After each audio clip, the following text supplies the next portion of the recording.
Halos hindi makapaniwala si Lindon sa nangyari sa kanila nang sila ay magpunta sa mahiwagang isla.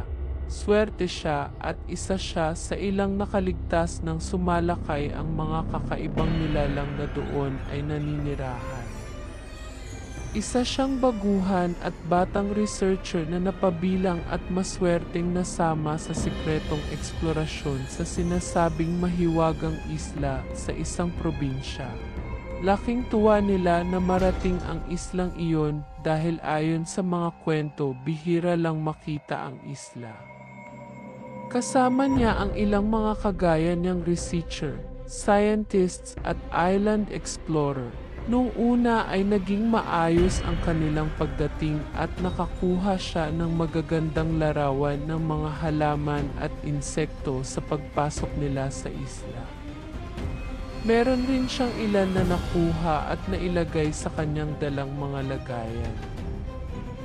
Nakakita siya ng iba't ibang insekto na kung titingnan ay parang karaniwang lamang, ngunit kung suriing mabuti ay doon makikita ang mga pagkakaiba sa ordinaryong insekto na makikita sa labas ng islang iyon.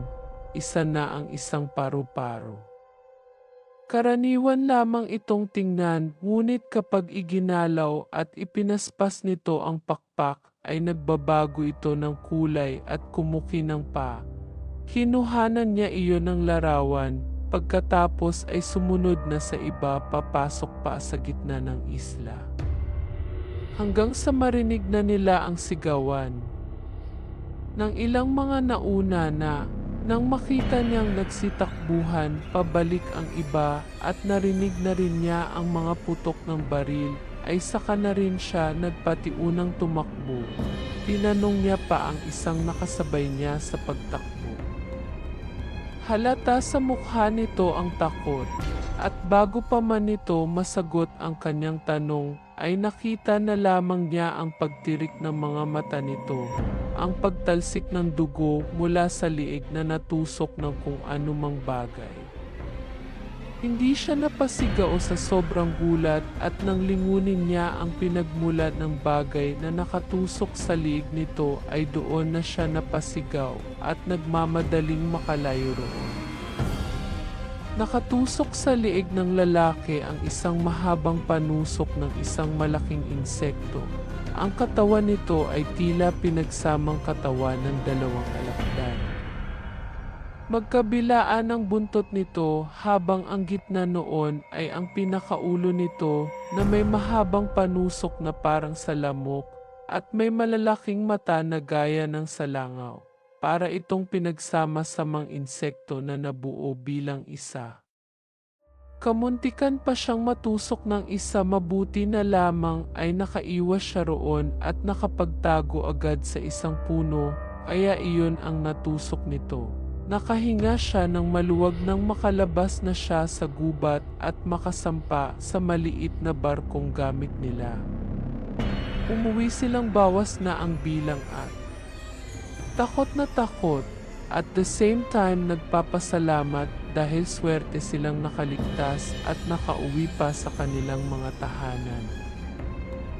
At ngayon ay namamangha siyang nakamasid sa isang malaking kokoon na nasa bakanting kwarto ng kanyang bahay.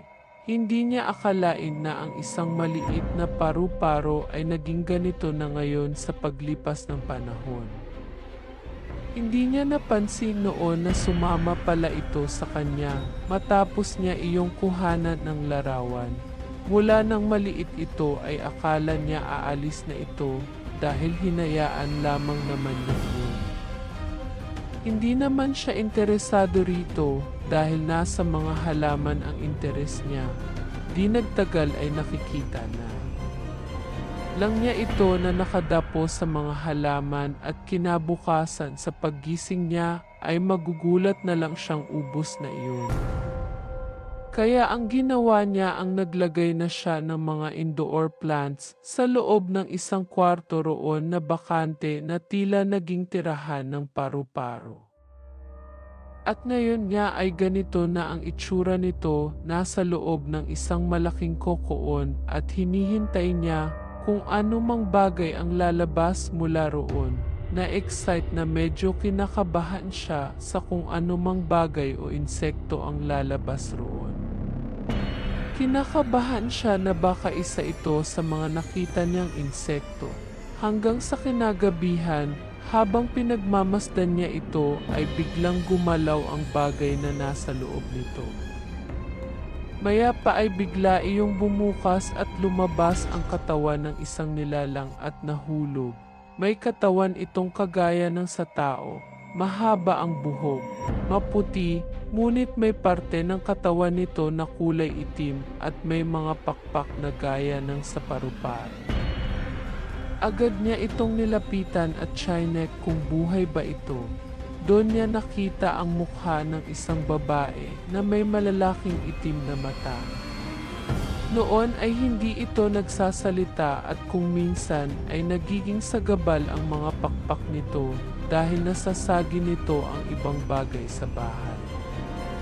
Kaya kahit na hindi siya sigurado kung naiintindihan ba siya nito ay palagi niya itong kinakausap at sa tuwing aalis ay binilinan niya ng mga bagay.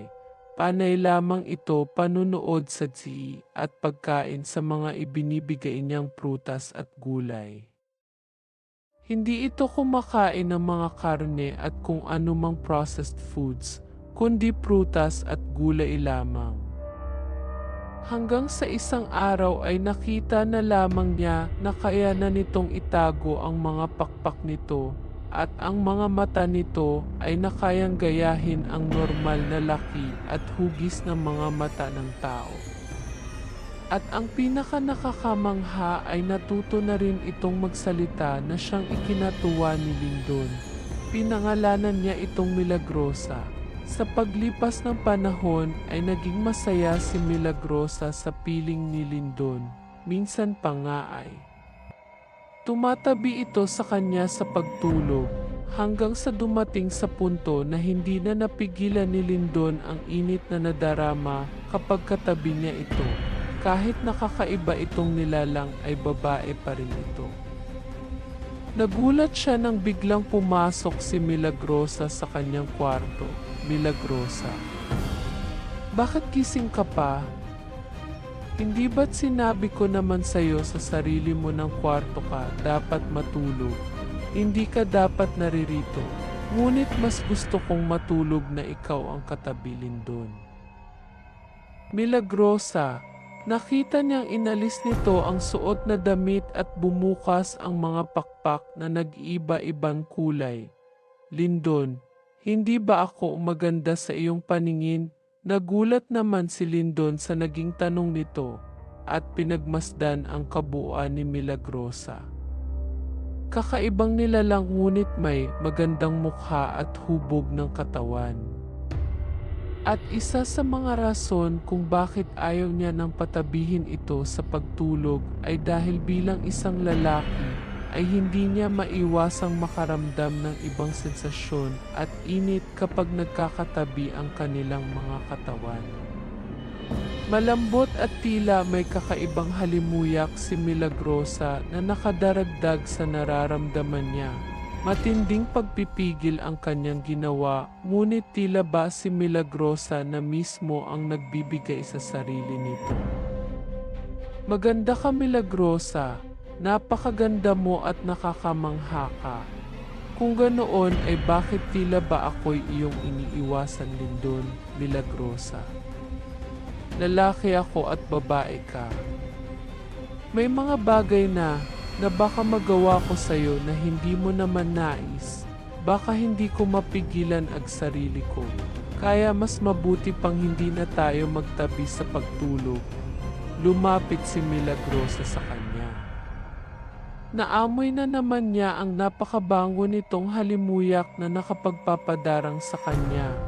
Hinawakan siya nito sa pisngi at hinalikan sa kanyang labi. Handa akong ibigay ang aking sarili sa iyo, Lindon. Hindi mo ba napapansin? Tanong ni Milagrosa.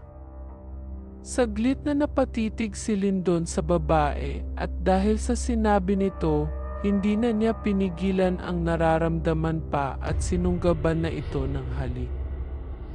Sa gabing iyon ay tuluyan na niyang naangkin si Milagrosa na masayang ibinigay ang sarili sa kanya. Ngunit ang lahat ay nagbago nang magsawa si Lindon kay Milagrosa. Kahit na anong gawin niya ay hindi naman niya ito magawang mahalin talaga. Naisip na nga niyang ibenta ito sa mga scientist na kilala niya. Isang araw ay nagtalo pa sila ni Milagrosa dahil nagalit ito nang aminin niya rito na hindi naman talaga niya ito minahal. Palihim na nilagyang ni Lindon ng pampatulog ang inumin ni Milagrosa. Nang gabing iyon ay dumating ang mga lalaking kukuha sa babae upang madala sa isang lihim na facility kung saan pinag-aaralan ang mga kakaibang nilalang. Ibinenta niya sa malaking halaga si Milagrosa. Nang magising si Milagrosa at nasa loob na siya ng isang salamin, pinagmamasdan ng ilang mga taong nakaputi. Sinubukan siyang kausapin ng ilan sa mga ito, ngunit panay lamang ang paghahanap niya kay Lindon. Hanggang sa isang araw ay isa sa babaeng naroon ang malumanay siyang kinausap, isa rin itong scientist. Doon nito ikwento ang ginawa ni Lindon na pagbenta sa kanya kapalit ng malaking halaga. Panay ang iyak ni Milagrosa. Mas lalo pang namangha ang mga naroon nang makita na tila nagiging isang diamante ang luhang pumapatak sa mga mata nito. Napatawa pa ang ilan dahil hindi pala alam ni Lindon ang kakayahan ni Milagrosa at mabilis na maibabalik ang naibayad nila ritong millions. Napapansin nila ang tila pag-umbok ng tiyan ni Milagrosa at ang tila ba pagbabago ng kulay ng balat nito at ang mga makukulay na pakpak ay nababawasan ng kulay at nagiging itim ang mga dulo. Sa kanilang palagay ay buntis ito, habang si Milagrosa naman ay tila pinagsakluban ng langit at lupa. Napuno siya ng lungkot at sa di kalaunan ay napalitan iyon ng galit sa ginawa ni Lindon at maging ang pag-eksperimento ng mga taong ito sa kanya. Ikinumpas niya ang kanyang mga pakpak at nagsaboy ng mga makikinang na buhangin na may iba't ibang kulay. Napuno noon ang buong kinapapalooban niyang salamin. Wala nang makita na kahit ano ang mga nasa labas at narinig nila ang pagsigaw nito. Kaya naman sinubukan nilang pasukin na si Milagrosa, ngunit hindi na nakalabas pang muli ang mga nakapasok roon. Hanggang sa nakalabas na sa salamin na iyon ang isinaboy na makulay na buhangin ni Milagrosa at kasabay noon ang paglabas niya. Bumalik siya sa dating anyo, ngunit ngayon ay maging ang kanyang mukha at naging itim na maging ang buo niyang katawan. Naging isang lason ang isinaboy niyang buhangin at lahat din ay makasinghot noon ay namamapatay at natutuyot. Kumalat sa buong lugar ang makinang at makulay na buhangin na iyon hanggang sa makalabas ng lugar na iyon si Milagrosa. Namat-apatsay ang mga tao sa loob na nakalanghap ng buhangin, habang ang iba ay swerteng nakaligtas. Lumipad sa himpapawid si Milagrosa at isinaboy mula roon ang makulay at makinang na buhangin hanggang sa kumalat iyon. At nang makarating siya sa bahay ni Lindon ay naabutan niya itong kasama ang isang babae. Nakaimpake ang mga gamit na animoy maglilipat na. Laking gulat nito nang makita si Milagrosa. Wala nang iba pang seremonya pa. Matapos mabanggit ni Lindon ang pangalan nito ay siya namang biglang pagkabutas ng dibdib nito. Humaba ang mga itim na kamay ni Milagrosa at dinukot at puso ng lalaki saka iyon kinain sa harapan ng babaeng kasama nito. Nawala nang nagawa kundi ang magsisigaw. Kinain niya ang puso nito nang dahil sa galit. na sa kabila ng pagmamahal na inialay niya rito ay nagawa pa rin siya itong ipagpalit sa pera at ni hindi man lang sinuklian ang pag-ibig na ibinigay niya. At sa muli niyang paglipat, ikinalat niya sa buong lugar ang mahiwagang makinang na buhangin hanggang sa lukubin ng makukulay at makinang na buhangin ang buong syudad. Kung nagustuhan niyo ang ating tampok na istorya, maaari kayong mag-like at mag-subscribe sa ating channel. Salamat po!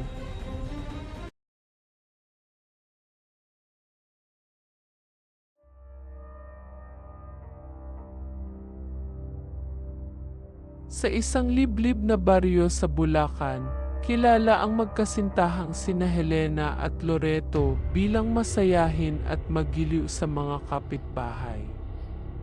Ngunit isang gabi, habang tahimik ang paligid, biglang umalingaw ang nakakakilabot na alulong ng aso mula sa kakahuyan sa likod ng kanilang bahay.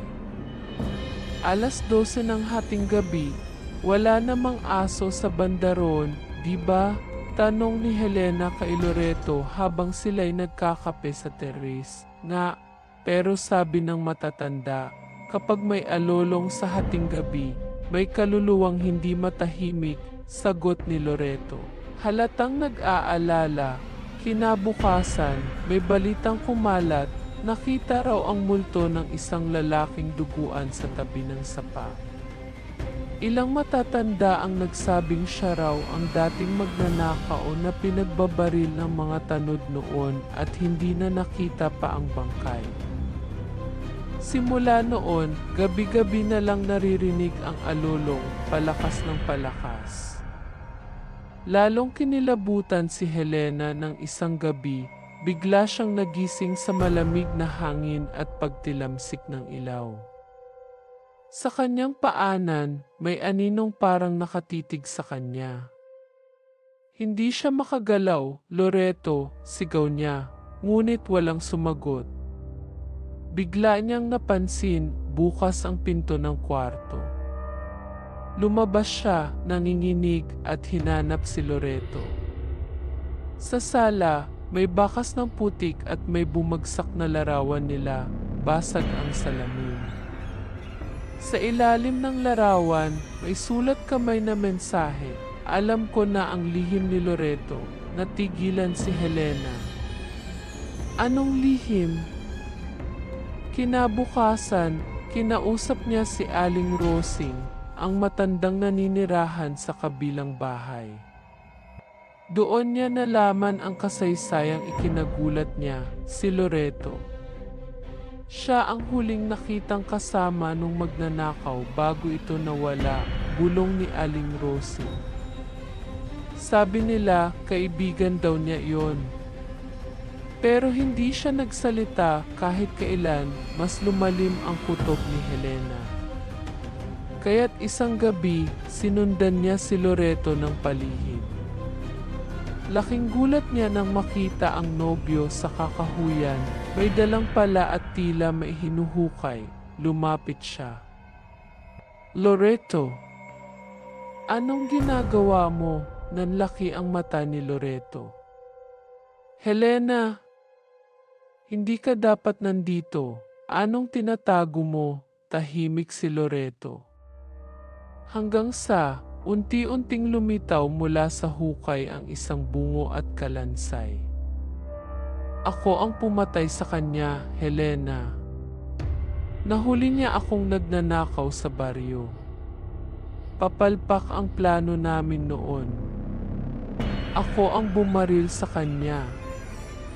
At ako ang naglibing sa kanya rito. Napaatras si Helena, nanginginig sa takot. Ngunit narinig nilang muli ang alolong. Mas malapit, mas nakakakilabot. Nang lingunin nila ang paligid, may isang lalaking kalansay na duguan ang anyo, nakatayo sa likuran ni Loreto. Hindi ito gumagalaw, pero tila naggangalit ang mga mata. Binalikan kita, Loreto, bulong ng kaluluwa. At isasama kita, Lumapit ito at bago pa man makatakbo si Helena, hinawakan nito si Loreto. Isang malakas na sigaw ang umalinggaw sa kagubatan. Nawalan ng malay si Helena pagmulat niya. Wala na si Loreto. Wala na ring hukay, parang walang nangyari. Pero sa tabi niya may iniwang papel, "Salamat, Helena. Naitama mo ang mali." Mula noon, hindi na muling narinig ang alulong ng aso sa hating gabi. Pero si Helena hindi na rin muling naging masayahin. Dahil kahit kailan, hindi siya pinatawad ng kanyang konsensya. Matapos ang misteryosong pagkawala ni Loreto sa kagubatan, pinilit ni Helena na bumangon mula sa pagkakagulat at takot. Ngunit ilang linggo lamang ang lumipas, napansin niyang tila may kakaiba sa kanyang katawan, madalas na pagkahilo, pagkahapo at pagduduwal, hanggang sa isang araw, tuluyan nang nabigla si Helena sa resulta ng pregnancy test. Siya ay buntis. Anak ni Loreto, bulong niya habang lumuluha. Hindi alam ni Helena kung matutuwa siya o matatakot. Ang lalaking minahal niya at ang lalaking may madilim na nakaraan ay naiwan sa kanya ng isang alaala, isang buhay sa kanyang sinapupunan. Habang lumalaki ang kanyang tiyan, mas lalo siyang nagiging sensitibo sa paligid. Minsan, nararamdaman niya na parang may presensyang nagbabantay sa kanya. Isang gabi, nakita niya ang isang aninong nakatayo sa may pintuan. Hindi siya natakot sapagkat ramdam niyang ito ay hindi nananakit. "Helena," mahinang tinig. "Patawad. Bantayan mo ang ating anak." Mabilis lumipas ang mga buwan at dumating ang araw ng kanyang panganganak. Sa gitna ng kulog at kidlat, isinilang ni Helena ang isang malusog na batang lalaki, si Angga. Pinangalanan niya itong Angga mula sa salitang anino at gabi, sapagkat iyon ang mga panahong nagsimula ang lahat. Lumaki si Angga na matalino, tahimik, ngunit may kakaibang koneksyon sa mga hindi nakikita. Minsan, nagugulat si Helena kapag nakikita niyang nakikipaglaro ito sa hangin at tinatawag itong Papa. Papa raw ang kalaro niya, "Ma," sabi ng lola ni Helena minsang nagbabantay kay Angga. Hindi na lang kumibo si Helena, ngunit sa puso niya, alam niyang si Loreto iyon. Habang lumalaki si Angga, unti-unti niyang tinutulungan si Helena sa mga gawain at nagsimulang magtanong tungkol sa kanyang ama. Sa murang edad, ipinakita ni Angga ang kabutihan ng puso ni Loreto na dati tinabunan ng kasalanan. Mula sa isang madilim na kwento, naging simula si Angga ng paghilom at pag-asa. Pagkalipas ng maraming taon, si Angga ay naging isang guro sa parehong baryong kinalakihan niya. Inayos nila ni Helena ang lumang bahay. Itinayo ang isang maliit na paaralan para sa mga batang kapos sa buhay. Isinulat din ni Helena ang buong kwento ng kanyang buhay at ng kababalaghan. Bilang babala at paalala na ang pag-ibig, kahit sa gitna ng kadiliman, ay may kapangyarihang magpatawad at magbigay liwanag. Tuwing gabi, bago matulog, nakikita pa rin ni Helena ang isang aninong nakaupo sa may bintana, nakangiti. Nakatingin sa kanilang mag-ina, at sa alon ng malamig na hangin, may maririnig kang boses, "Salamat, Helena." At salamat, anak, kung nagustuhan niyo ang ating tampok na istorya. Maaari kayong mag-like at mag-subscribe sa ating channel. Salamat po. Hindi ako naniniwala sa aswang. Mula pagkabata, Tinuruan ako ng mga magulang ko na ang mga ganyang kwento ay katang-isip lang. Mga kwento para takutin ang bata o para hindi lumabas ng 10 oras ng gabi. Pero ngayong buntis ako sa panganay ko, alam kong hindi lang pala ito kwento. Dahil minsan, kahit hindi ka naniniwala sa kanila, maniniwala ka kapag sila mismo ang humahabol sa iyo. Nasa 8 buwan na akong buntis nang mangyari ito. Malapit na akong manganak, kaya halos lahat ng bagay pinag-iingatan ko. Pero ang hindi ko mapigilan, ang cravings ko sa pagkain. Gabi na noon, bandang alas 10:30 at bigla akong nag-crave ng pritong isda. Sinabihan ako ng asawa ko na maghintay na lang hanggang umaga. Pero hindi ko kaya. Sige na, Hon, sabi ko sa kanya habang hinihimas ang tiyan ko. Ang tagal pa ng umaga, baka hindi na ako makatulog sa gutom. Wala namang tindahan malapit sa amin na bukas ng ganung oras, maliban sa isang sari-sari store sa may kanto. Mga 3 bahay lang ang layo. Huwag ka na munang lumabas, babe. Seryosong sabi ng asawa ko. Madilim na sa labas, hindi naman ako lalayo, dun lang sa tindahan, sagot ko. May ilaw naman sa labas at andyan lang si Aling Linda at dahil matigas ang ulo ko, lumabas ako ng bahay para bumili. Hindi ko alam na pagsisisihan ko ang desisyong yon. Malamig ang hangin nang lumabas ako.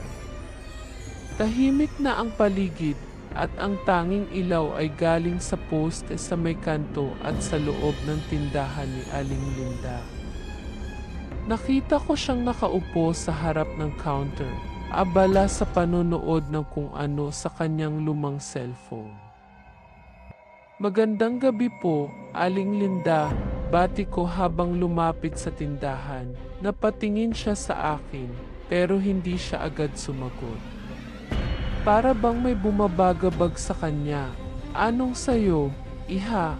Tanong niya matapos ang ilang segundong katahimikan. Yung tuyo po sana. May stock pa kayo? Tumayo siya at pumasok sa loob ng tindahan para kunin ang hinihingi ko. Habang naghihintay ako, hindi ko maiwasang mapansin na sobrang tahimik ng paligid. Wala man lang dumadaang tricycle o asong tumatahol. Kahit ang mga kuliglig, tila natahimik at saka ko lang napansin ang isang pares ng pulang mata sa may bakanting lot sa tabi ng tindahan. Mataas ito. Halos kasing laki ng poste ang taas at nakatingin ito direkta sa akin. Napapitlag ako nang lumabas si Aling Linda mula sa loob ng tindahan. "Oh, eto na yung tuyo mo." Pilit akong umiti pero hindi ko maitago ang kaba sa mukha ko. "Aling Linda, may tao po ba sa bakanting lot ni Mang Pakundo?" Biglang lumamig ang mukha ng matanda. "Ano nang nakita mo? Ano po?" May mata po na nakatingin sa, hindi ko na natapos ang sasabihin ko dahil bigla niyang hinablot ang braso ko. "Iha, umuwi ka na." Ngayon na, nakita ko ang takot sa mukha niya at nung lumingon ako ulit sa bakanting lot, wala na yung pulang mata pero alam kong hindi ibig sabihin nun ay wala na siya, nakatago lang siya sa gilid. Dahil sa nerbiyos, kinuha ko agad ang sukli at ang binili ko, tapos mabilis na lumakad paalis ng tindahan. Dapat nakinig ako kay Aling Linda. Pagliko ko sa kalsadang pauwi sa amin, may narinig akong kakaibang tunog sa likod ko. Isang tunog na hindi normal sa 10 oras ng gabi. Tik. Tik. Tik. Parang tunog ng malalaking kuko na humahampas sa semento. Napahawak ako sa tiyan ko at mas binilisan ang lakad. Hindi ko na nilingon kung ano iyon. Basta gusto ko lang makauwi agad. Pero nang makarating ako sa harap ng bahay namin at abutin ang pinto, doon ko siya nakita. Nakaupo siya sa taas ng poste ng ilaw. Isang nilalang na may mahahabang kamay at matatalas na kuko ang mukha niya. Hindi ito mukha ng tao. Mahaba ang dila niya at nangingintab ang matulis niyang mga ngipin. At nang humiti siya sa akin, bigla siyang tumalon pababa, direkta sa akin. Sus Mariosep, biglang bumukas ang pinto ng bahay namin at lumabas ang asawa ko. May dalang kutsilyo at isang bote ng bawang. Hinatak niya ako papasok sa loob bago mabilis na isinara ang pinto. Bog, may kung anong malakas na bumangga sa pinto. Kasunod noon, isang matinis na sigaw ang narinig namin mula sa labas. Hindi tunog ng tao, halos. Hindi ako makahinga sa takot habang yakap ng asawa ko.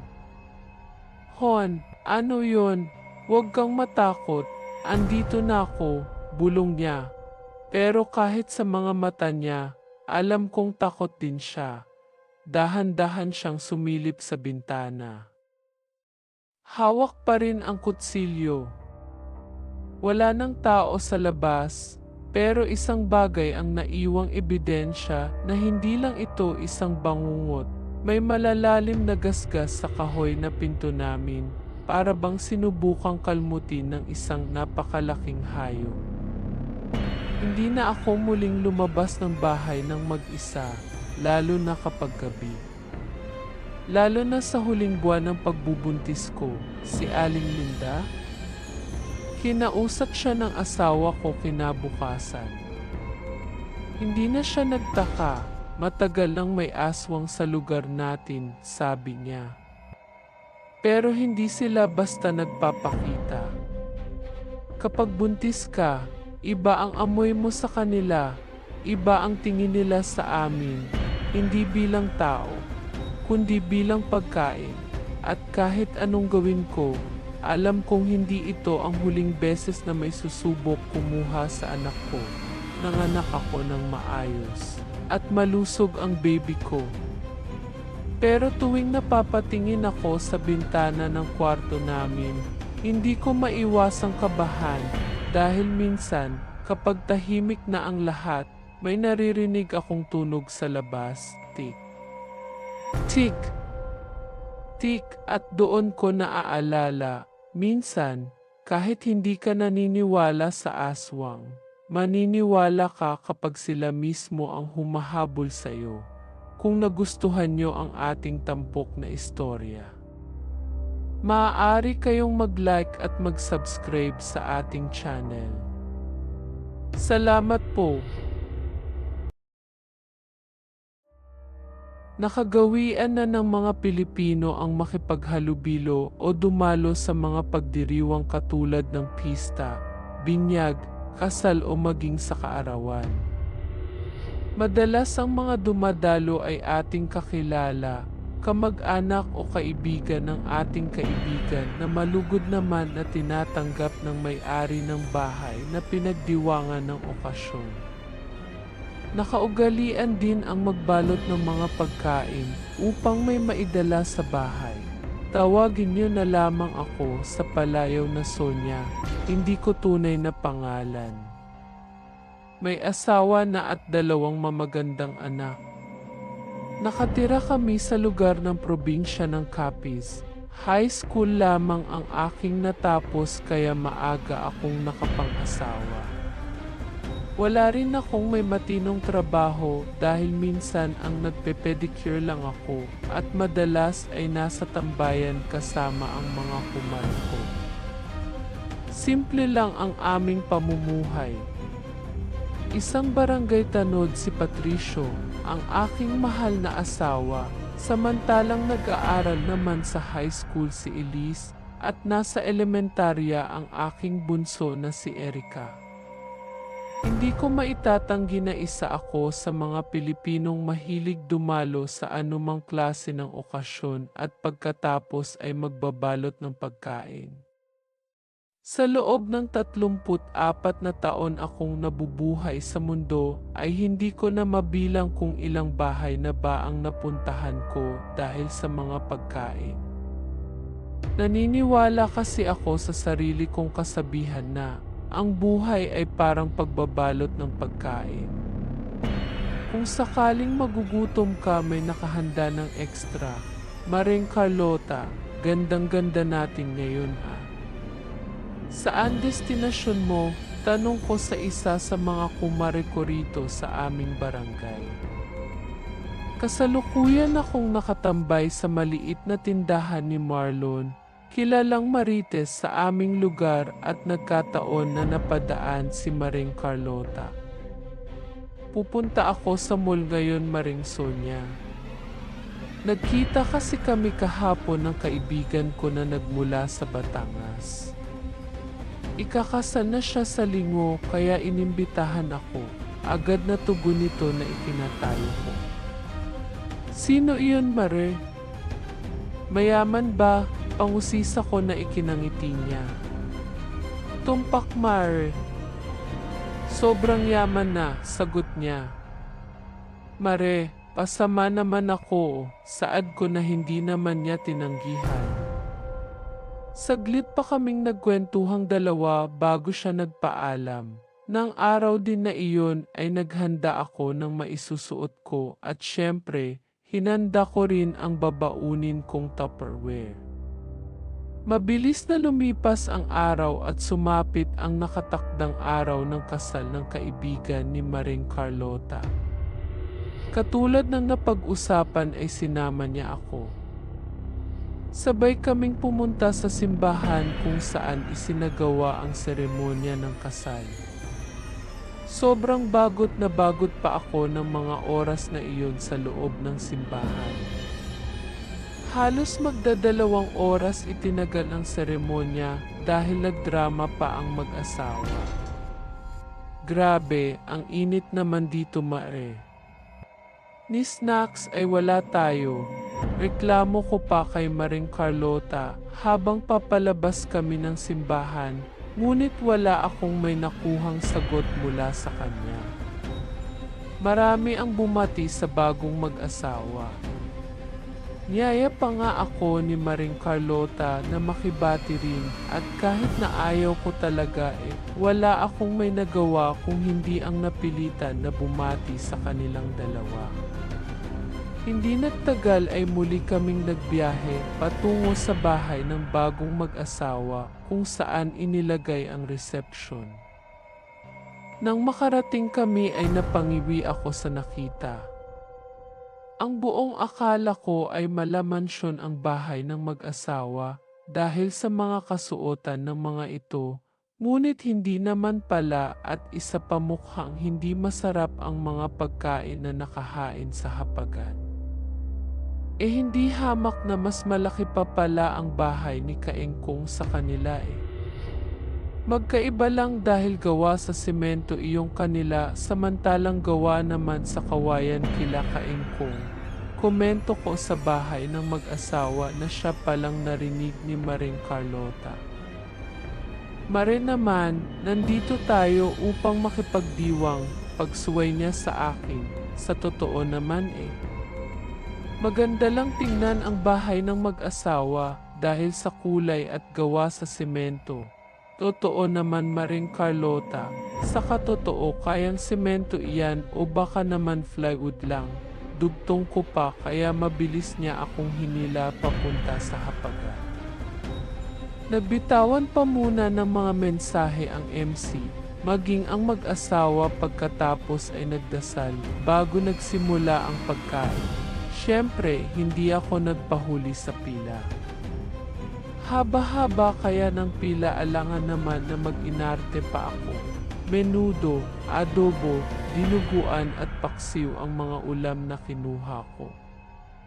Halos mapuno na nga ng mga buto ang plato ko sa sobrang dami ng karne na nakuha ko. Ano ba naman ito ang tabang ng dinuguan nila? Maalat din ang paksiw samantalang walang lasa ang menudo. Makangiwing reklamo ko habang kumakain.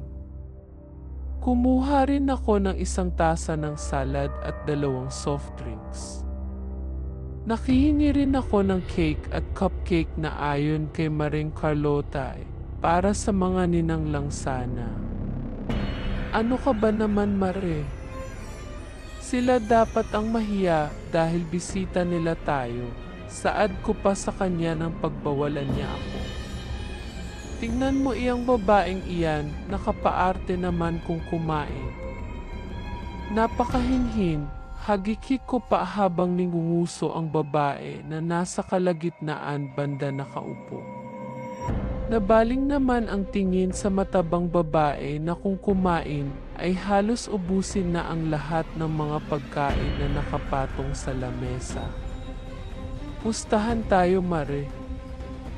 Malamang kukuha pa uli iyan pagsiko ko kay Maring Carlota na ikinatawan niya ng mahina.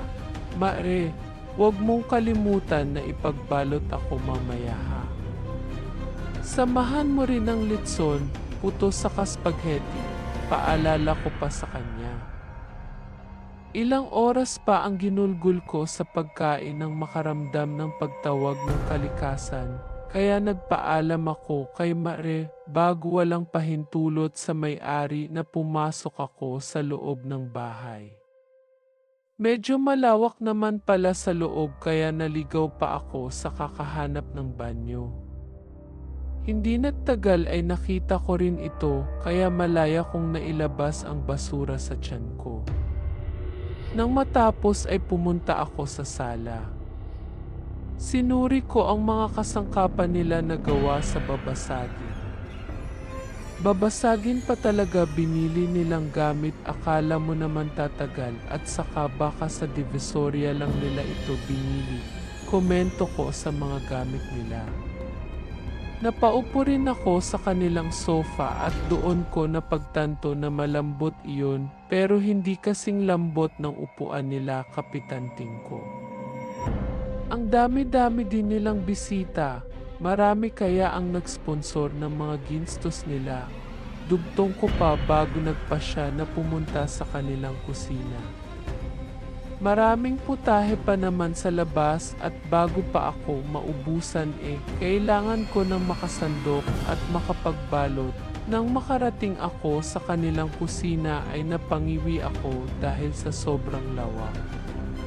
Ano naman kung malawak, pangit naman, bulong ko pa habang ginagala ang paningin sa buong paligid hanggang sa nadako ang paningin ko sa napakalaki nilang refrigerator na ikinamangha ko.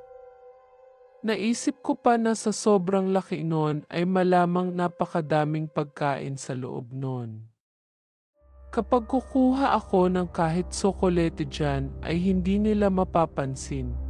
Bulong ko pa saka mabilis na lumapit sa refrigerator. Nagpalinga-linga muna ako sa paligid at nang makumpira na walang tao nga ay mabilis ko itong binuksan, ngunit napakasangsang at napakabahong amoy ay agad na sumalubong sa akin. Sa sobrang baho nun ay napatakbo ako sa lababo ay wala sa oras na nailabas ko lahat ng nakain ko. Nang matapos ay muli kong binalikan ang nakabukas na refrigerator. Namutla ako nang bumungad sa akin ang iba't ibang putol na bahagi ng katawan ng tao. May mga putaheng menudo, paksiw, adobo at kung ano-ano pa sa loob ng ref na nakalagay sa Tupperware. Sa sobrang pagkabigla ay mabilis kong isinara ang ref at napaupo sa upuan. Napahilamos ako sa sarili kong mukha dahil sa walang tigil na pagpatak ng aking pawis. Halos hindi ako makapaniwala sa lahat ng aking mga nakita. Maraming mga tanong ang bumuo sa aking isipang ngunit hindi ko magawang mailabas-labas. Sigaw ko pa nang biglang may malamig na kamay ang humawak sa aking balikat. Ano ka ba naman, Mae? Ginulat mo ako. Inis kong reklamo nang mapagtanto na siya lang pala ang nanggulat sa akin. Napakunot ang noo nito bago may pagtataka na napatingin sa akin. Ano ang ginagawa mo rito, Mare? Akala ko ba nagbanyo ka? Tanong niya, kaya natigilan ako nang muli kong naalala ang nakita. Mare, may sasabi, namutla ako nang mapagtanto ko na kasama pala ni Mare ang mag-asawa. Nasa likuran niya ang mga ito na nakangiting nakatingin sa akin. Bigla akong kinabahan at nakaramdam ng panlalamig. Ah, ano iyon, Mare? Pangusisa sa akin, Maring Carlota, kaya sunod-sunod akong napalunok bago pilit nang umiti sa kanya. Haha. Mare, kung ang pagkain ang inaaalala mo, huwag kang mag-aalala dahil pinagbalot na kita kanina. Agad nitong pagputol sa akma kong sasabihin na mas lalong ikinasama ng pakiramdam ko. Sa 34 na taon akong nabubuhay sa mundo ay ng mga oras na iyon lang ako nakaramdam ng takot sa pagkain. Sino ba naman ang hindi matatakot kung ang pagkain na nakain mo at kakainin mo pa ay mula pala sa karne ng tao? Gusto ko man ipagsigawan na tao ang karneng putahe ng bagong mag-asawa, ngunit nanatiling tikom ang bibig ko hanggang sa sabay kaming lumabas sa bahay ng bagong kasal. Naabutan ko pa na abala pa rin sa pagkain ang ilan sa mga bisita. May iilan na nag-iinuma, nagkwikwentuhan at nagkakantahan. Niyaya pa nga ako noon ni Maring Carlota na makikanta rin dahil isa rin sa paborito naming gawain sa tuwing dumadalo sa mga okasyon, ngunit tinanggihan ko siya at nanatili sa aking upuan. Paminsan-minsan ay napapansin ko na nakatitig sa akin ang mag-asawa, ngunit sa tuwing lilingunin ko naman sila ay nakatingin sa ibang direksyon. Ilang oras pa kaming nagtagal doon, ngunit ang isip ko ay nanatili sa mga karne ng tao na nakita ko sa loob ng refrigerator. Maraming salamat uli sa imbitasyon. Nakangiting pagpapasalamat ni Mare sa kaibigan niyang babae. Inakbayan lang siya nito habang ako naman ay nakasunod lang sa likuran ng dalawa. Mag-iingat kayo sa daan. Balik uli kayo next time. Nakangiting paalala pa nito bago napalingon sa akin. Pilit nang inisian ko lang siya bago tumango. Sinong tao ba naman ang gustong bumalik sa bahay ng aswang? Baka sa pagbalik uli namin dito kami na ang magiging putahe. Nga pala, Sonia. Ito na ang pabalot mo. Sabi ni Maring Carlota kaya nanginginig na inabot ko ito. Nagtagal pa kami ng ilang minuto sa labas bago tuluyan na umalis. Habang nasa bayahe ay tahimik lang akong nakatitig sa pabalot na dala ko. Mare, kulang ba ang binalot ko sa'yo? Ikaw kasi umalis ka kaagad. Pagbasag ni Maring Carlota sa katahimikan na muli kong ikinamutla. Mare, sobrang-sobra na ito kung alam mo lang. Utal kong tugon na ikinakunot noon niya, ngunit kalaunan ay napapikit upang damhin ang mahaba-haba naming biyahe. Nanatili kaming nasa ganoon sitwasyon hanggang sa nakauwi kami. Nang makauwi ay kaagad kong ibinigay sa aso namin ang mga binalot kong pagkain. Ngunit ni Tikim man ay hindi man lang ginawa sa mga putahe at doon ko mas lalong napatunayan na kakaiba ang putaheng inihanda sa kasalan na naganap. Kahit walang laman ang tiyan ko ay hindi ko napigilan ang maduwal nang wala namang may inilalabas. Nagtaka pa nga noon ang asawa at mga anak ko sa kakaibang inasta ko. Ngunit ni Katagaman ay wala akong maisinabi sa kanila. Mahilig akong dumalo sa mga okasyon at pagkakatapos ay magbalot, ngunit sa pagkakataon na iyon ay hindi ko alam kung iisipin ko ba na bangungot lang iyon o napakasamang panaginip. Simula rin ng araw na iyon ay hindi na ako dumadalo sa mga okasyon nang hindi ko pa ganun kakilala at hindi na rin ako nagbabalot ng mga pagkain. At naniniwala na ako sa sarili kong kasabihan na hindi lahat na nakakatakam ay nakakabuso. Hindi ko na rin naikwento kay Marie Carlota ang nasaksihan ko dahil baka sasabihin na nagsisimula na naman ako ng panibagong tsismis. Ikaw, mahilig ka rin ba makidalo sa mga okasyon at magbalot? At ano ang gagawin mo kapag malaman mo na ang karne na nakahain sa hapagkainan ng okasyong dinaluhan mo ay karne pala ng tao? Kung nagustuhan nyo ang ating tampok na istorya, maaari kayong mag-like at mag-subscribe sa ating channel. Salamat po!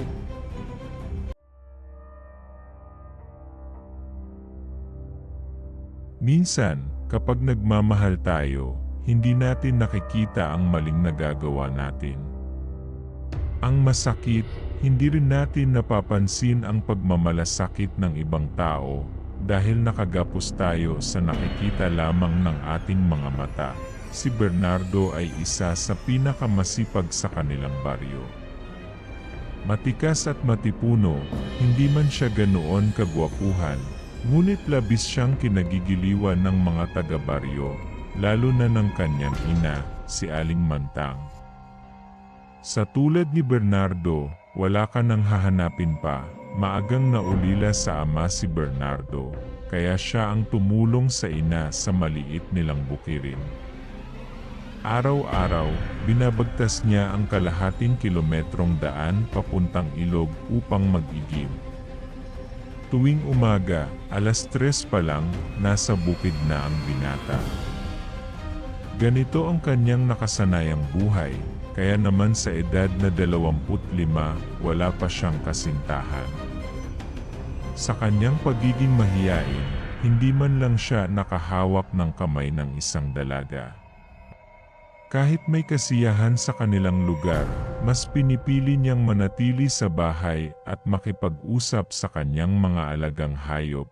Isang hapon, habang binabagtas ni Bernardo ang ilog, nakarinig siya ng boses ng isang babaeng kumakanta. Sinundan niya ang tinig at tumambad sa kanya ang isang dalagang naliligo. Nagkatinginan sila, kaya agad siyang tumalikod at humingi ng paumanhin. Pa, sensya na. Utal na sabi ni Bernardo, wala yun. Di mo naman kasalanan. Tugon ng babae na mabilis na nag-ayos ng sarili. Ako nga pala si Jennifer. Taga-kabilang purok, sabay abot ng kamay ng dalaga, Bernardo. Bernardo ang pangalan ko, nahihiyang sagot ng binata habang inabot ang kamay nito. Naging magkaibigan ang dalawa hanggang sa mahulog ang loob ni Bernardo kay Jennifer.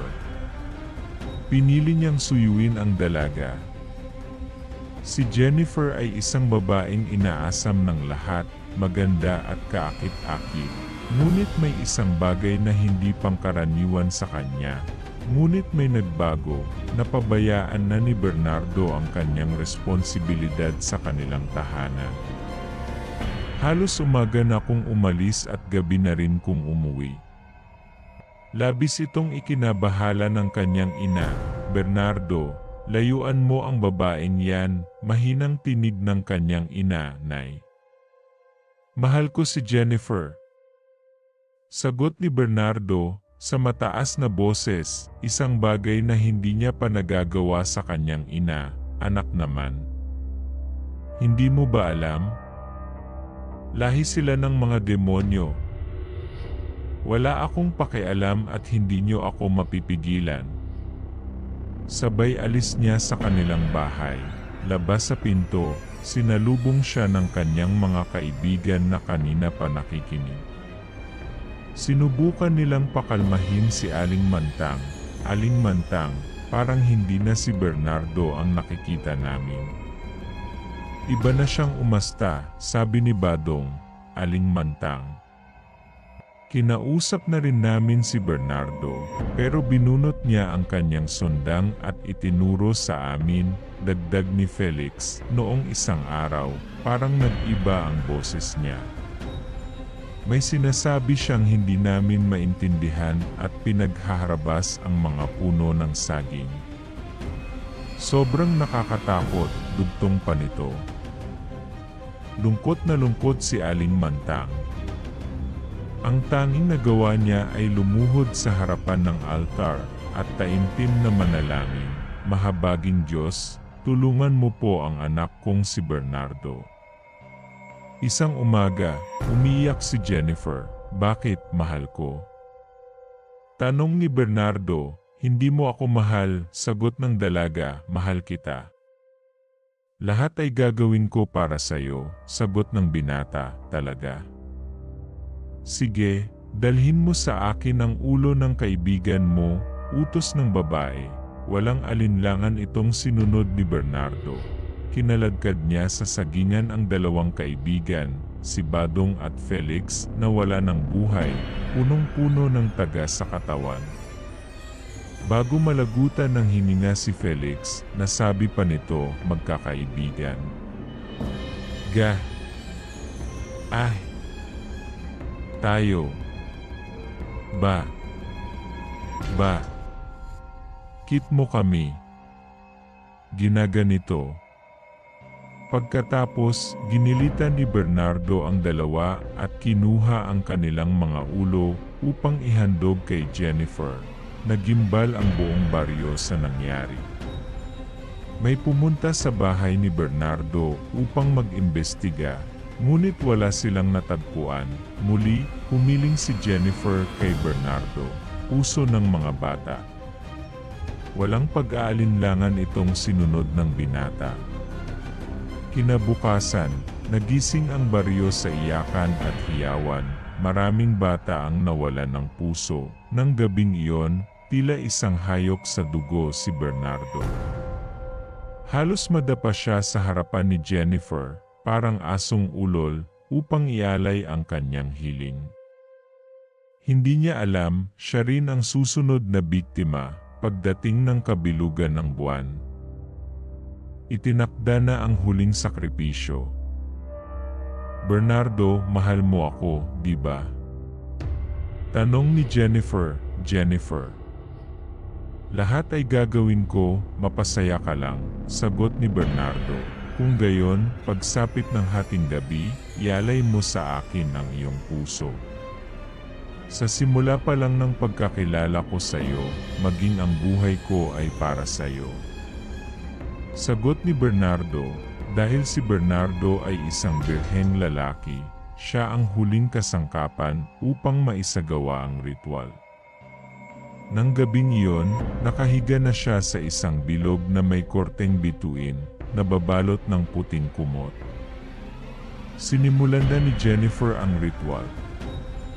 Nag-iba ang anyo nito mula sa isang magandang babae, naging ibon, baboy ramo, aso, at pusa.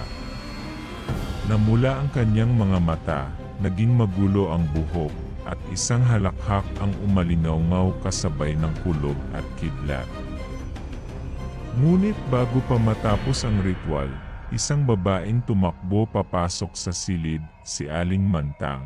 Buong tapang niyang sinungaban si Bernardo, dahan-dahang inalis sa altar, at siya ang humiga sa may bilog upang hindi mahalata ng bruha.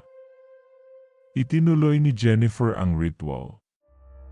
Nang sinaksak niya ang dibdib ng ialay at kinuha ang puso, agad niya itong kinain. Ngunit hindi ito umepekto. Tiningnan niya ang bangkay, hindi si Bernardo. Siya ay nilinlang, siya ay nagkamali. Maya-maya pa, nagsimulang manghina ang bruha. Narinig ang galit ng mga tao. Sa labis na puot, kinaladkad, ginapos, at sinunog nila si Jennifer hanggang sa tuluyang lamunin siya ng apoy, at ang huling salitang lumabas sa kanyang bibig.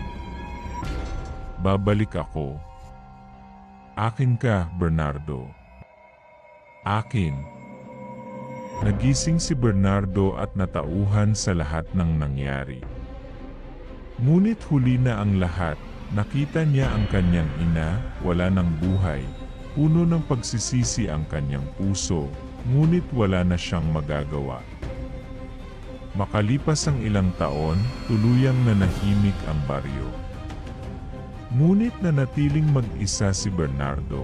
Sa tuwing nakakaramdam siya ng lungkot, bumabalik sa kanya ang alaala ng kanyang ina, ang mga panahong lagi silang magkasama, ang saya ng kanyang pagkabata.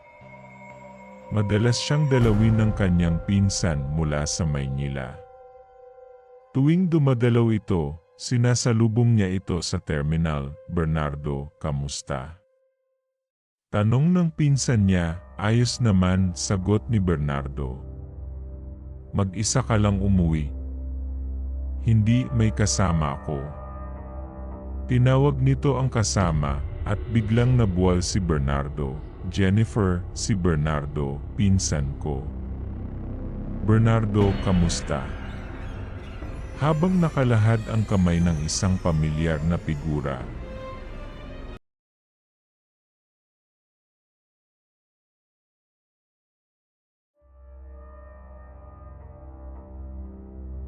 Ang paglalaro ay isang simpleng bagay upang malibang ang tao, ngunit paano kung buhay ang nakapusta, at ang rules, walang ayaw? Gabi nang umuwi si Ernesto sa kanila dahil sa computer games. Kaya madalas itong napapagalitan ng kanyang tatay. "Ano ba, Ernesto? Uwi ka lang kung kailan mo gusto. Aba, may bahay ka at may obligasyon dito. Puro ka na lang computer, hindi mo naman inilalagay sa lugar. Pasalamat ka." "Haay, pasalamat ka at wala ang nanay mo." Galit na sermon ng ama, magdadalawang taon na ring nasa abroad ang nanay ni Ernesto. Ang hindi nito alam, nasasayang lang ang mga padala para sa anak. Halos hindi na rin pumapasok si Ernesto sa eskwela, at hindi rin niya ito sinasabi sa kanyang ama na gabi na rin kung umuwi mula sa trabaho. Tahimik na tinungo ni Ernesto ang kanyang kwarto at pabulong na sinagot ang ama sa computer shop. "Ano, pre, mukhang bad trip ka ah," wika ng kaibigan niyang si Renzo. "Parang wala ka sa mood maglaro," dagdag ni Ernesto. "Wala, pre. Lagi na lang ganun sa bahay." Sermon dito, sermon doon, reklamo ni Ernesto sa mga kaibigan, tila nagsusumbong. "Kung gusto mo, doon muna tayo sa mall. Magpalamig ka muna, init ng ulo mo," alok ni Renzo, nagkayayaan ang tatlo.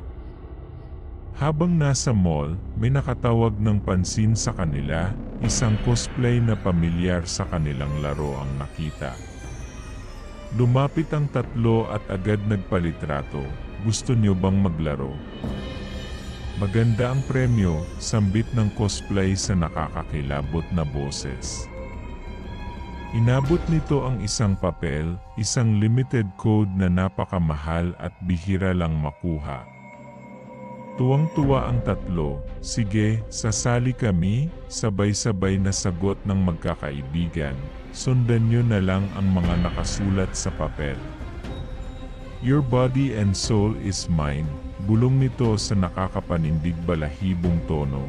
"Wow, parang siya talaga ang galing," ang tanging nasabi ni Ernesto bago lumisan ang cosplay. Nagtagpo muli ang tatlo. Mukhang handang-handa na, pero nakasimangot pa rin si Ernesto.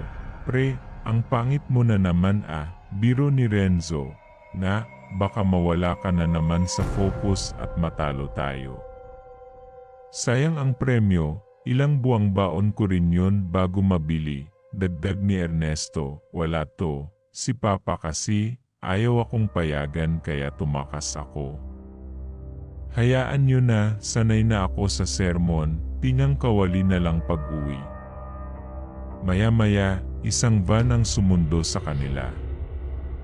Lalo silang namangha dahil may design ito ng mga game characters. Wow!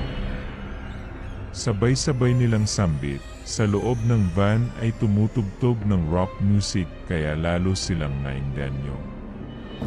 Napansin ni Ernesto na 3 lang silang sakay. Napaisip siya. Pero binaliwala na lang, baka huli lang sila at nauna na ang iba, umalis na ang van at naglakbay. Pero nagtaka ang 3, kilala nila ang buong lugar, pero ang lugar na ito ay ngayon lang nila narating. Mas lalo silang namangha sa kagandahan nito, huminto ang van sa isang gusali. May malaking billboard na may mga karakter ng laro, "Welcome." Bati ng mga cosplay sa labas, pre, grabe. Para silang tunay, ani Renzo, na. Lalo na yung isa, nakakatakot ang mata, sabi ni Ernesto, ewan ko, pre. Parang kinakabahan ako. Wala ba kayong napapansin? Wika ni Ernesto, hindi pa siya tapos magsalita nang biglang lumiwanag ang isang maliit na stage, "Welcome. Welcome. Welcome." Sambit ng isang boses, nagliwanag ang lugar, napakaraming computer, at napakakomportable ng pwesto. Bigla, may nagsulputang mga kabataan na agad umupo sa mga computer. Di ito agad napansin ng 3. Umupo na rin sila at nagsimulang maglaro. Masaya pa sa simula. Pero napalingon si Ernesto sa katabi, parang namumutla ito. Binaliwala niya lang, iniisip na baka dahil sa ilaw. Ngunit maya-maya, naamoy niya ang mabaho, bulok na amoy. Pagtingin niya muli, tila naagnas na ang mukha nito, at napuputol ang mga daliri. Nabuwal si Ernesto sa pagkakaupo, ikinagulat ni Renzo at Ernesto. Tumayo siya agad at nagyaya ng umuwi. Di agad na intindihan ng dalawa, pero paglapit nila sa pinto, isang boses ang nagsalita, "Saan kayo pupunta?" Di pa tayo nagsisimula. Biglang nagsara ang pinto. Tumayo ang mga kabataang naglalaro, mga agnas na ang anyo at may masamang tingin. Sabay-sabay nilang dinamba ang 3, pagmulat ni Ernesto, nasa harap na siya ng isang malaking computer screen. Sa gilid niya, naroon si Renzo at Ernesto, nakagapos at mukhang wala ng malay. Maya-maya, narinig niya muli ang tinig, ngayon ay mas nakakakilabot, pag natalo ka. Isa-isang papatayin ang mga kaibigan mo. Pero huwag kang mag-alala. Unti-unti ko silang papatayin sa harapan mo. At matutulad kayo sa mga kabataang ito. Sabay ang malakas at nakakatakot na tawa ng tinig, nagsimula ang laro. The game begins, ani ng boses, sa una, nanalo si Ernesto. Pero sunod-sunod ang talo niya sa mga sumunod na rounds. Biglang dinukot ang mata ni Renzo at pinutol ang kamay at paa nito. Si Ernesto naman, dinukot ang dila at mata, binali ang mga paa, at tinanggalan ng ani. Halos hindi makagalaw si Ernesto, nakapako sa pwesto. Tulala sa takot, the game begins, muling hudyat ng laro. Sa gitna ng takot, sinubukan ni Ernesto mag-focus sa laro, kasabay ng pag-isip ng paraan para makatakas.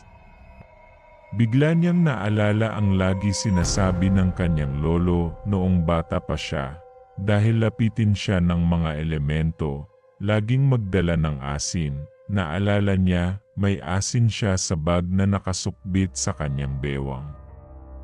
Dito niya madalas ilagay ang Cornex habang naglalaro, sinipa niya ang computer at mabilis na tumakbo.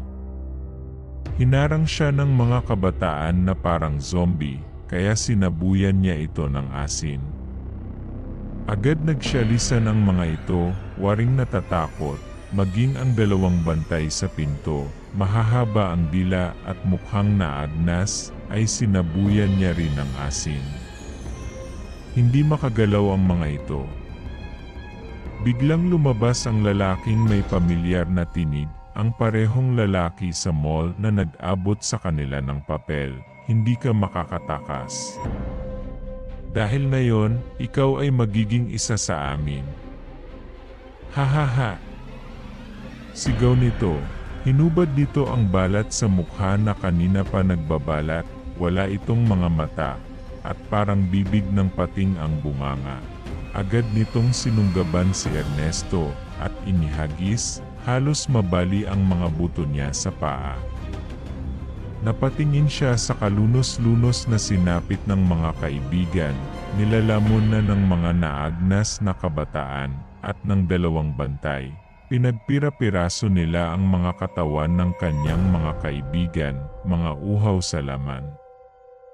Muling hinawakan si Ernesto ng pinuno upang ihagis muli, ngunit bago pa man ito magawa, itinapon ni Ernesto ang lahat ng asin sa bibig ng halimaw. Sumigaw ito ng ubod lakas, parang sasabog. Nagliyab ang paligid, nagsipagtumbahan ang mga kasamahan nito, at parang sunog ang lahat, agad tumakbo palabas si Ernesto. Ang buong gusali ay halos lamunin na ng apoy. Ngunit bago siya makalayo, nawalan siya ng malay. Natagpuan si Ernesto sa isang abandonadong sementeryo. Ngunit wala ni anino ng katawan ng kanyang mga kaibigan, tulala si Ernesto. Naka-wheelchair na siya ngayon, at di pa rin lubos maunawaan ang mga nangyari, 5 taon na ang lumipas. Nasa Pilipinas na rin ang kanyang nanay para alagaan siya. Madalas ay ipinapasyal siya nito sa mall, "Anak, sandali lang ha, ihi lang ako," paalam ng ina. Iniwan siya sa tapat ng banyo. Ilang saglit pa, itinulak ang kanyang wheelchair palabas ng mall, papunta sa isang sasakyan na pamilyar sa kanya. Bumukas ang pinto. Gulat na gulat si Ernesto. "Kamusta, Ernesto?"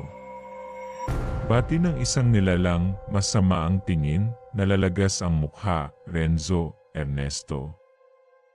At may bumulong sa likod niya, "Di pa tapos ang laro."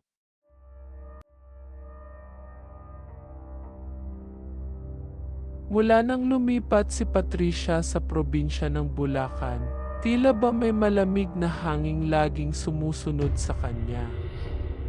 Pero ang lahat ay nagbago nang makilala niya si Armando, ang tahimik, misteryoso, pero matulungin na binata sa baryo.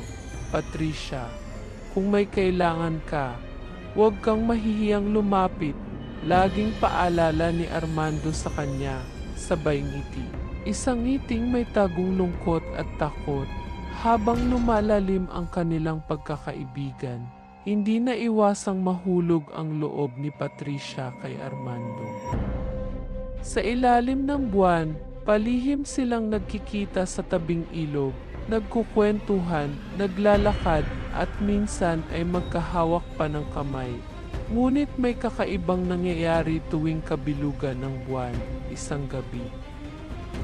Galing si Patricia sa bayan nang may nadaanan siyang pulutong ng tao. May nawawala na namang baka at isa na namang bangkay ang natagpuan, walang dugo at parang nilapa, may aswang sa baryo. Bulong ng matatanda, lalong tumindi ang kabog sa dibdib ni Patricia. Napansin niyang tuwing may ganitong insidente, nawawala si Armando. At sa tuwing kakaharapin niya ito, tila ba pagod, maputla, at may kakaibang ningning ang mga mata. Isang gabi, sinundan niya si Armando. Hanggang sa nakita niya itong nakatayo sa gitna ng gubat, at sa harap niya, isang nilalang na may itim na pakpak, matutulis na kuko, at mga mata na nagliliyab sa dilim, si Armando ay isa palang aswang. Armando. Sigaw ni Patricia. Nagulat ang binata, agad bumalik sa anyong tao. Pakinggan mo muna ako. Lumuha si Armando. Patricia, hindi mo naiintindihan. Ako ang hari ng mga aswang. Pinili akong mamuno dahil nais kong baguhin ang daan namin. Ayokong patuloy kaming maging halimaw. Pero hindi lahat ay sumasang-ayon. Sa likod niya, unti-unting lumitaw ang iba pang aswang. Galit, gutom, at handang pumatay. Bilang hari, kailangan mong pumili, sabi ng isang matandang aswang. Ang pag-ibig o ang trono. Sa halip na matakot, humakbang si Patricia. Kung mamamatay ako ngayong gabi, mamamatay akong kasama ang lalaking minahal ko. Pero kung pipiliin niyong makinig, tutulungan ko kayong hanapin ang lunas sa inyong sumpa. Nagulat ang lahat. Isang tao na may lakas ng loob na harapin sila, napangiti si Armando. Kaya kita minahal, Patricia. Ngunit bago pa makalapit si Armando, isang aswang ang tumalsik at nahulog, sinaksak ng isang mahiwagang sibat. Mula sa likod ng mga puno, lumabas ang isang babae. Matanda, nakaitim, at may bitbit na libro ng mahika. Hindi pwedeng magmahal ang isang aswang at isang tao, bulong ng mangkukulam. Lalo na kung ikaw, Patricia, ay isa ring tagapagmana ng lahi ng mga mangkukulam. Napatingin si Patricia sa kamay niya, nagliliyab sa asul na apoy. Panahon na para tapusin ang sumpa. Nagsimula ang digmaan sa pagitan ng mga aswang at mga tagapangalaga ng liwanag. Ngunit sa gitna ng laban, si Patricia at Armando ang naging tulay ng kapayapaan. Gamit ang kapangyarihan ng puso at ng mahiwagang dugo nilang dalawa, pinagsama ang dilim at liwanag. At sa huling sandali, isinakripisyo ni Armando ang kanyang pagiging aswang para maging ganap na tao. Makaraan ng isang taon, ikinasal si Patricia at Armando sa gitna ng kagubatan, sa parehong lugar kung saan sila unang nagtagpo, at mula noon, nawala ang mga aswang sa Bulacan. Ngunit sa gabi ng kabilugan ng buwan, may mga matang nagmamasid pa rin sa dilim, hindi na para manakot, kundi upang magbantay. Isang taon na ang lumipas mula nang itakwil ni Armando ang kanyang trono bilang hari ng aswang. Ngayon, tahimik ang kanilang buhay ni Patricia sa gilid ng gubat, nagtatanim, nag-aalaga ng hayop at masaya sa piling ng isa't isa. Ngunit isang gabi ng kabilugan ng buwan, muling nanginig ang lupa. Napadilat si Armando sa higaan, habang si Patricia ay biglang nangisay. Tinatawag ng mahiwagang puwersa mula sa ilalim ng lupa. Patricia, anong nangyayari? Tanong ni Armando. Nanginginig sa ilalim ng bahay, may umuungol. Parang maraming boses, nagsasalita sa sinaunang wika. Ang sumpa ay hindi pa tapos. Biglang bumukas ang sahig. Lumitaw mula sa itim na usok ang isang nilalang, mukhang tao, pero may balat na parang abo, may mga pakpak na sinunog at mga matang pula. Ako si Julio. Ang tunay na hari, ipinagtapat ni Julio ang matagal ng tinagong lihim. Si Armando ay hindi tunay na hari ng aswang. Siya ay itinakdang tagapantakip lang, isang pansamantalang lider habang siya Ang tunay na tagapagmana ay ginagamot at pinapatibay sa ilalim ng mundo. Ang iniibig mong si Patricia, bulong ni Julio, ay may kapangyarihang kayang bumuhay ng mga patay, at yan ang dahilan kung bakit kailangan ko siya. Hinila ni Julio si Patricia papunta sa kanya, at sa isang iglap, nawala silang dalawa sa isang ulap ng abo. Iniwan si Armando na luhaan, galit at desperado. Ngunit isang mahiwagang nilalang mula sa kagubatan ang lumapit sa kanya, si Aling Marta, ang matandang mangkukulam na minsang nagtangkang patayin sila. Gusto mong iligtas si Patricia? Tanong ni Aling Marta. Handa ka bang maging halimaw muli?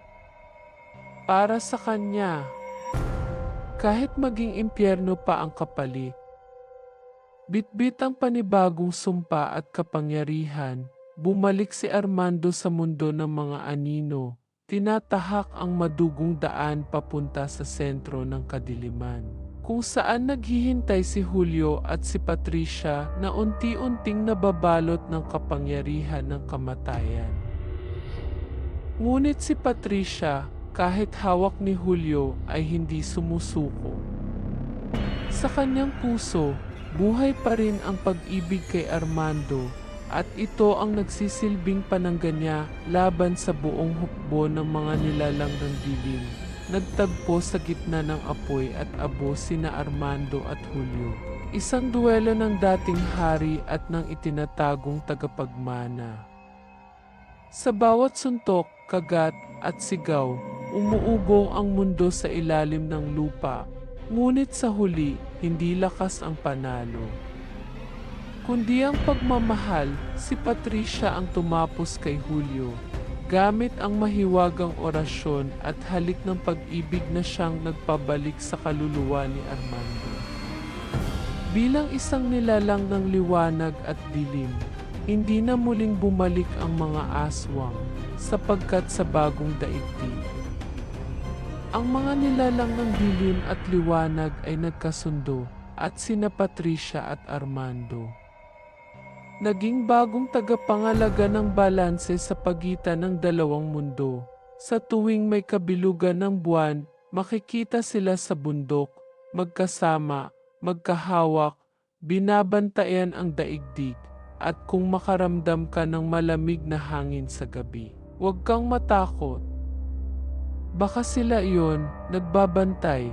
Kung nagustuhan mo ang aking kwento, mangyaring i-follow, i-like, at i-share upang suportahan ako sa paglikha ng mas marami pang magagandang kwento.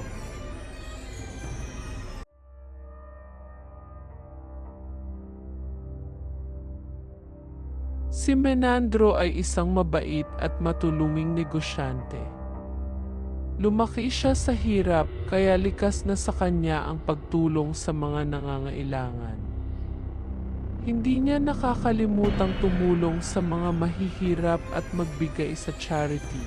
Isang araw, nagpasya siyang umuwi sa kanilang probinsya sa Bulacan, Bulacan upang ipagdiwang ang kaarawan ng kanyang ina. Ngunit dahil marami siyang business appointments, inabot siya ng gabi sa biyahe. Sa kalagitnaan ng kanyang pagmamaneho, nagsimulang bumuhos ang malakas na ulan. Ilang bahagi ng kalsada ang madilim at halos walang ilaw. Dahil dito, binuksan niya ang high beam ng kanyang sasakyan upang mas makita ang daan. Bigla niyang napansin ang isang dalagang estudyante sa gilid ng kalsada, basang-basa sa ulan. Nanginginig at tila naghihintay ng masasakyan. Hindi niya maiwasang kabahan, pero nanaig ang awa sa kanyang puso. Dahan-dahan siyang huminto sa tabi ng dalaga, ibinaba ang bintana at tinawag ito, "Iha, anong ginagawa mo rito sa gitna ng ulan?" "Wala ka bang masakyan?" Hindi sumagot ang dalaga.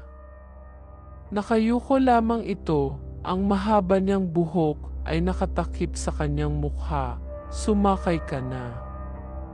Delikado rito sa daan, baka magkasakit ka pa.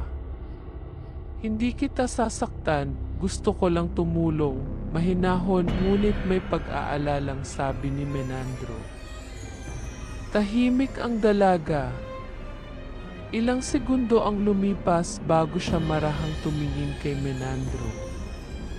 Sa sandaling iyon, nagdulot ng kakaibang kilabot ang kanyang tingin, malungkot, malamlam at tila may hinanakit.